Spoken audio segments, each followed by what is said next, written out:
ರಾಜ್ಯ ಸರ್ಕಾರ 2,000 ಕೋಟಿ ನಮಗೆ ಕೊಟ್ಟು ಸಾಲವಾಗಿ ನಮಗೆ ಕೊಡಿಸಿ ಸರ್ಕಾರನೇ ತೀರಿಸ್ತಾ ಇದೆ. ಆಮೇಲೆ ಮೋಟ್ರ್ ವೆಹಿಕಲ್ ಟ್ಯಾಕ್ಸು 1,400 ಕೋಟಿ ಅದು ಕೂಡ ಕೊಟ್ಟರು. ಇಷ್ಟೆಲ್ಲ ನಮ್ಮ ಸರ್ಕಾರ ಬಂದಮೇಲೆ ಪುನಶ್ಚೇತನಕ್ಕೆ ನಮ್ಮಲ್ಲಿ ಸಹಾಯ ಮಾಡಿದೆ ಸರ್ಕಾರ. ಅದರಿಂದ ಇದನ್ನು ಅವರು ಅರ್ಥ ಮಾಡ್ಕೊಳ್ತಾರೆ ಅಂತ ನಾನು ಭಾವಿಸ್ತೀನಿ.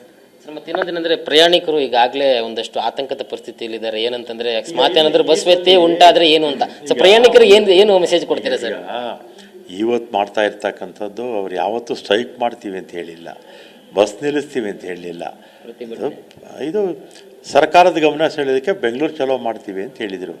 ಇದು ಒಂದು ವಾರಕ್ಕೆ ಮುಂಚೆನೇ ಆಗಬೇಕಾಗಿತ್ತು. ಹೀಗೆ ಕಾರಣಾಂತರಗಳಿಂದ CM ಬಡ್ಜೆಟ್ ಬ್ಯುಸಿ ಇದ್ದರು, ಅದರಿಂದ ಲೇಟ್ ಆಯಿತು ಅಷ್ಟೇ. ಪ್ರಯಾಣಿಕರಿಗೆ ಏನು ಹೇಳ್ತೀರಾ ಸರ್? ಅವ್ರೇನು ಪ್ರಯಾಣಿಕರಿಗೇನು ಹೇಳೋದು ಸಿಟಿ ಇಲ್ಲ ಈಗ. ಯಾಕಂದ್ರೆ ಅವ್ರೇನು ಬಂದು ಏನು ಬಸ್ ನಿಲ್ಲಿಸ್ತೀವಿ ಅಂತ ಯಾರೂ ಹೇಳಿಲ್ಲ. ಸುಮ್ಮನೆ ಪಾಪ ಅವ್ರ ಮೇಲೆ ಯಾಕೆ ಹೇಳೋದು ನಾವು? ಅಲ್ಲ, ಒಂದಷ್ಟು ಈಗ ಪ್ರಯಾಣಿಕರು ಆತಂಕ ಪಡ್ತಿರೋದೇನೆಂದ್ರೆ ಈ ಮೊದಲ ಹಂತವಾಗಿ ಪ್ರತಿಭಟನೆ ಮಾಡ್ತಾ ಇದ್ದಾರೆ, ಮುಂದಿನ ಹಂತವಾಗಿ ಮುಷ್ಕರಕ್ಕೆ ಹೋಗ್ಬೋದು. ಸೊ ಸಾರಿಗೆ ಇಲಾಖೆ ಬೇಗ ಕರೆದವ್ರನ್ನ ಮಾತಾಡ್ಬೇಕಿಲ್ಲ ಅಂತಂದ್ರೆ ನಾನಾ ರೀತಿಯ ಸಂಕಟಕ್ಕೆ ನಾವೊಳಗಾಗ್ತೀರಿ. ಆಟೋಗೆ ಹೋಗ್ಬೇಕು, ಕ್ಯಾಬ್ಗಳು ಬುಕ್ ಮಾಡಬೇಕು ಅನ್ನೋ ಪರಿಸ್ಥಿತಿ ಬರುತ್ತೆ. ಊಹೆ ಮಾಡ್ಕೊಂಡು ಯಾಕೆ ಮಾತಾಡಬೇಕು?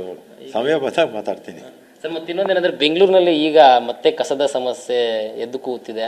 ಸೊ ಏನಂತಂದ್ರೆ ವಿವಿಧ ಭಾಗಗಳಲ್ಲಿ ಡಂಪಿಂಗ್ ಯಾರ್ಡ್ಗಳಲ್ಲಿ ಕಸ ಹಾಕೋದಕ್ಕೆ ಬಿಡಲ್ಲ ಅಂತ ಹೇಳಿದ್ರೆ ಸ್ಥಳೀಯರು ಮತ್ತು ಸ್ಥಳೀಯ ಶಾಸಕರು ವಿರೋಧವನ್ನ ಮಾಡ್ತಾ ಇದ್ದಾರೆ. ಸೊ ಒಂದು ಕಳೆದ 2 ದಿನದಲ್ಲೂ ಕೂಡ ಸಾಕಷ್ಟು ಸಮಸ್ಯೆ ಉಂಟಾಗಿತ್ತು. ಬೆಂಗಳೂರಿನಲ್ಲಿ ಕಸ ವಿಲೇವಾರಿ ಸರಿಯಾಗಿ ಆಗ್ತಾ ಇರಲಿಲ್ಲ. ಸೊ ಈ ವಿಚಾರವಾಗಿ ಮತ್ತೆ ಕಸದ ವಿಚಾರ ಮುನ್ನೆಲೆಗೆ ಬರ್ತಾ ಇದೆ. ಸೊ ಏನು ಅನ್ಸುತ್ತೆ ಸರ್ ಈ ಡೆವಲಪ್ಮೆಂಟ್ ಮಧ್ಯೆ?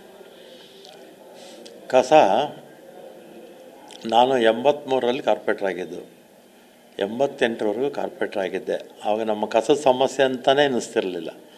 ಆ ಕಾಲದಲ್ಲೆಲ್ಲ ನಾನು ಬೆಂಗಳೂರು ಕಸನ ಬಹುತೇಕ ಇಲ್ಲೆಲ್ಲ ಸಗಣಿ ಹುಲ್ಲು ಆ ಥರದ್ದೇ ಗೊಬ್ಬರ ಆಗುವಂಥದ್ದೇ ಸಿಗ್ತಿತ್ತು. ಅದನ್ನೆಲ್ಲ ರೈತರು ದುಡ್ಡು ಕೊಟ್ಟು ಹಾಕ್ಸ್ಕೊಳ್ಳೋರು ಹೊಲಗಳಿಗೆ. ಈಗೇನಾಗಿದೆ, ಅದ್ರಲ್ಲಿ ಬರೀ ಬಾಟ್ಲು, ಪ್ಲಾಸ್ಟಿಕ್ಕು, ಥರ್ಮಾಕೋಲು ಎಲ್ಲ ಕೆಲಸಕ್ಕೆ ಬರೋದು ಎಲ್ಲ ಇರುತ್ತೆ. ಈಗ ಅದನ್ನು ಏನಾಯಿತು, ತೊಗೊಂಡೋಗಿ ಮಂಡೂರಂತೆ ಮೊದಲು ಈ ಕಡೆ ಈ ಚಿಕ್ಕನಾಗಮಂಗಲದಲ್ಲಿ ಹಾಕ್ತಾಯಿದ್ರು, ಇನ್ನೊಂದಷ್ಟು ಬೆಳ್ಳಳ್ಳಿನಂತೆ ಇನ್ನು ಅಲ್ಲಿ ಇಲ್ಲಿ ಎಲ್ಲ ಹಾಕ್ತಾಯಿದ್ರು. ಸಹಜವಾಗಿ ಏನಾಗುತ್ತೆ ಅಂದರೆ ಎಲ್ಲಿ ಡಂಪಿಂಗ್ ಯಾರ್ಡ್ ಇರುತ್ತೆ ಅಲ್ಲೆಲ್ಲ ಕೂಡ ಆ ಸುತ್ತಮುತ್ತಲು ಇರ್ತಕ್ಕಂಥವ್ರಿಗೆ ಸಮಸ್ಯೆ ಆಗುತ್ತೆ. ಸೊಳ್ಳೆ ಜಾಸ್ತಿ ಆಗುತ್ತೆ, ವಾಸನೆ ಇರುತ್ತೆ, ಮತ್ತು ನೀರು ಕೂಡ ಪೊಲ್ಯೂಟ್ ಆಗಿ ಜಲಮೂಲಗಳಿಗೆಲ್ಲ ಹಾನಿಯಾಗುತ್ತೆ. ಇದೆಲ್ಲ ಕೂಡ ಭಾಳ ನಾವು 10-15 ವರ್ಷದಿಂದ ಪ್ರಯತ್ನ ಮಾಡ್ತಾಯಿದ್ರು. ನಮ್ಮ ಸರ್ಕಾರ, BJP ಸರ್ಕಾರ ಯಾವ ಪ್ರಯತ್ನ ಮಾಡ್ತಾಯಿದ್ರು.